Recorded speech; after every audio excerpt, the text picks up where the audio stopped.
welcome back to my YouTube channel. My name is Oluwabukola Iwebajo and I'm a content creator. I film from Lagos, Nigeria. I film about faith, lifestyle, relationship, God, everything nice and good. Yeah. Yes, in all honesty, I just like to really talk. So welcome back to my YouTube channel. If you are new here, please hit the subscribe button, like my video, watch one or two of my previous videos. You'll be blessed by them. And if you are, oh dear, Alpha my G, what's popping? Thank you for always watching my videos and thank you for coming back. So in today's video, I'm going to be addressing, or let me say, answering random questions from my community members.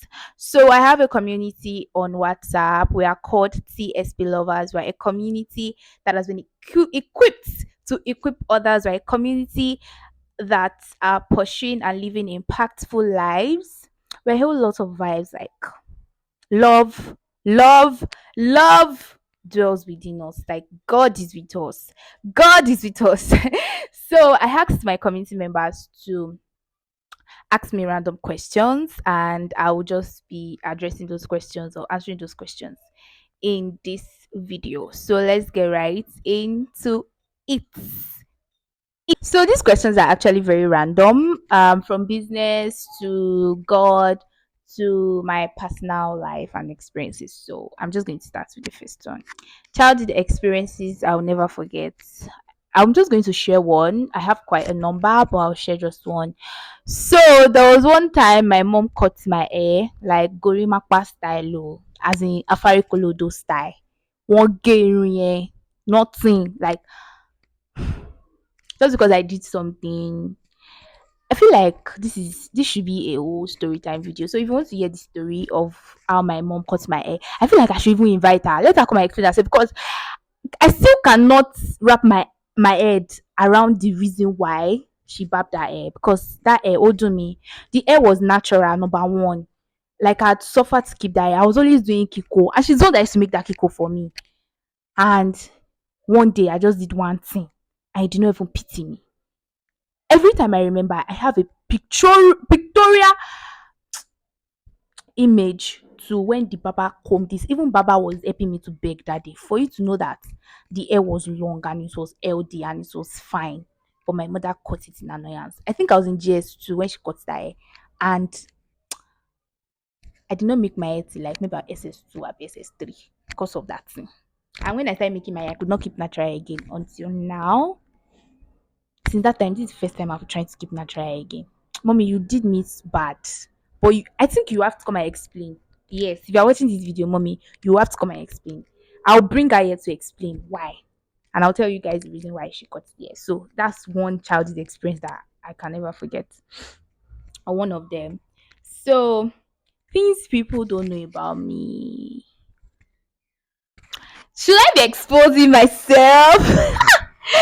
I feel like this that asks this question is kind of nosy. Like, why are you asking things people don't know about me? There are things people don't know about me for a reason. But I'm just going to say a few, if you like, agree. If you like, don't agree. So number one is I'm obsessed with color purple. Like I would legit buy something just because it's in purple color. Very weird. Another one is that I don't take cereals and I don't take beverages. Like I don't drink tea, I don't take cornflakes, golden more, all those mede things.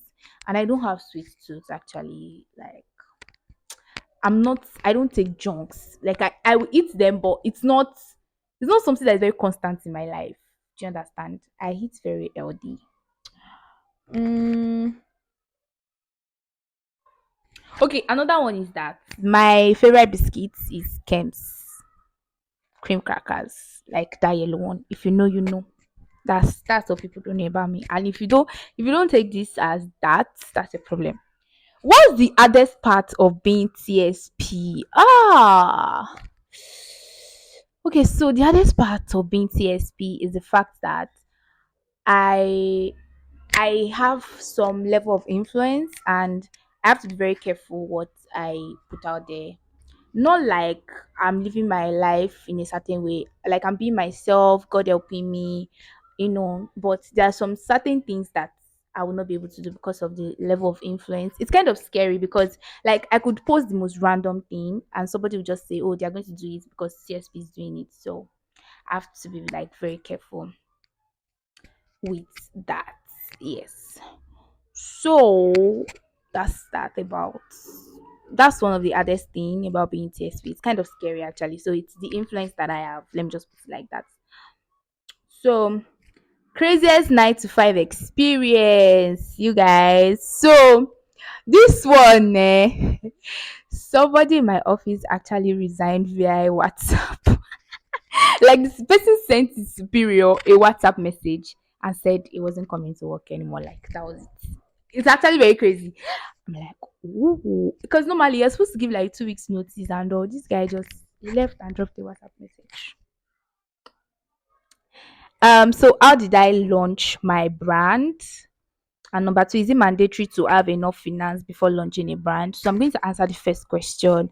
How did I launch my brand? So I launched the Sisters Place, that's TSP, in 2021 January. This question is actually very deep. How did I launch it? I launched it. I feel like I'm petty. Okay, how did I launch it? Launching, I feel like when you want to launch a brand, I put in I had to design logo, I had a brand name intact, I had my brand vision and mission. It was well outlined. What did I want to be doing? I want to be selling jewelry and accessories. I had a name, the Sisters Place. I actually, when I launched my the Sisters Place, it was a rebranding because I used to like I've been in the jewelry business for like 4 years now. So I started my brand in 2019 in uni, my final year in uni. And it was called Deb's Jewelry. So the Sisters Place was then I took a break in like 2020 or so. And then Sisters Place was like a comeback. So it was a rebranding. Yes, so I rebranded the Sisters Place. So how did I launch my brand? So if you're talking about launching, then maybe I should just tell you like how I started off selling jewelry. So I started see funny, I'm being truthful now. I started selling jewelry and accessories in school because I just needed money to sort out my final year. You know the way final year you have to sort out so many bills, and then there was um project bills as well. It's not everything that they'll give you from the house. So I used half of my school fees.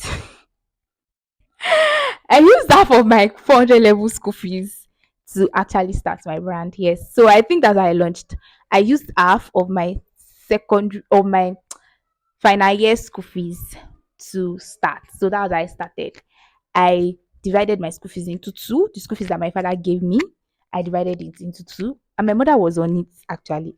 I don't know if I told her, but she was not that carry me to the jewelry market, sha, to buy jewelry. So I went to the market, I got some few accessories, took them back to school, and I started selling. And I was selling to my classmates, I was selling to my hostel mates.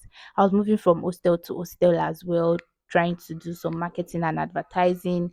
And then I moved to Instagram. And that's how I started my brand. Sha. So that's how I launched the Joy brand. But the Sisters Place was a rebranding in 2021 January. So I hope that has been able to answer your question.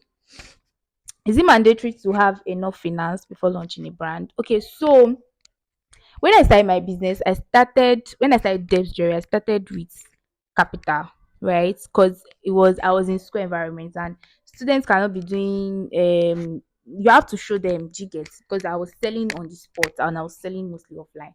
So I needed evidence like, okay, what are you selling? So I had to show them what I was selling. But like in this present age, I feel like it's not mandatory to have like money, except of course, okay, so this is what I'm going to tell you, right? What do you want to achieve? Like, what do you want to really achieve? Because there are people who had built their brand. For instance, now when I started the Sisters Place, when I rebranded, when I relaunched, I didn't start with any capital. I started as a drop shipper. So I built the Sisters Place with drop shipping money. So when I got some orders, the profit, then I started, putting the money. And I started buying products like at hand.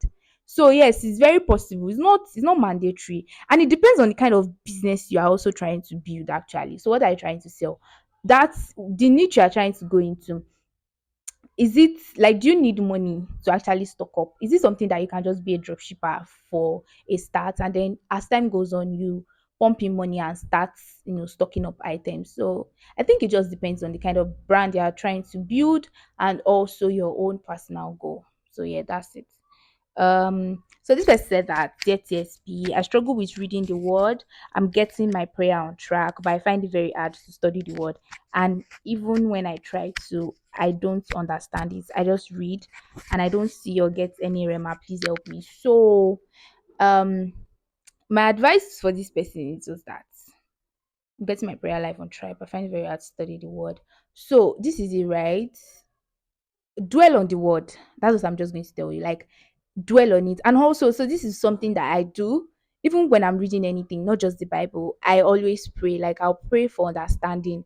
I'll pray that the Holy Spirit help me. Like, I've said this prayer consistently in my life for at least 5 years, like consistently. Whenever I want to read something, whenever I want to do my devotion, I say, dear Holy Spirit, I know nothing of your word. No matter the knowledge of the Bible that I have, I know nothing of your word. Help me to understand. Do you understand? Teach me your word, for I want to know. I desire to know. So teach me your word, because you can read a verse of the Bible and you get 15 minutes. Like, the Holy Spirit will give you 15 minutes at different time, different seasons of your life. So don't put your mind in the I want to catch a rema, I want to do this, I want to do that. Dwell on the word, pray, and then dwell on the word. Even if it is just one verse, you can read it, read it again and again and again and again. Don't be in a rush. A lot of people, when they are reading, they want to be reading for reading sake and say, I read. For instance, now I've never done Bible in a year. Like, I want to read my whole Bible in a year. I mean, I applaud people that do it. Amazing. Kudos to you guys, but I've never done it. Because and then the way I read, even the way I read books to understand. I don't read for reading sake. I read books to get the message. I read books to gain the knowledge. So I don't just read for reading sake. So don't just read for reading sake. Dwell on the word, just read to understand. Let your mind be in the place of I want to understand, and also pray. There's nothing prayer cannot do. Ask the Holy Spirit for help and for prayer. So yes, that's that about that. So yeah, I think I've answered all the questions already. If you have any more questions, keep them to yourself, because I asked everybody to ask me questions, but you didn't. Maybe you probably didn't see it, but that's your business. Anyways, I've done justice to the questions that I got. Some questions were out of line, anyways. If you did not hear your questions because it was out of line, you have my voice too much. Why are you asking me? Why do you want to know? Exactly, because you like Amebo. Thank you so much. If you stayed to the end of this video, thank you so much for watching. I really do appreciate it. Please leave a like, drop a comment, a positive comment at that. It keeps me going, it encourages me. Please share this video and also subscribe if you are yet to. Like, you are not paying to subscribe to this channel, so subscribe. Subscribe. Click on the subscribe button and subscribe. Thank you so much for watching, and I love you.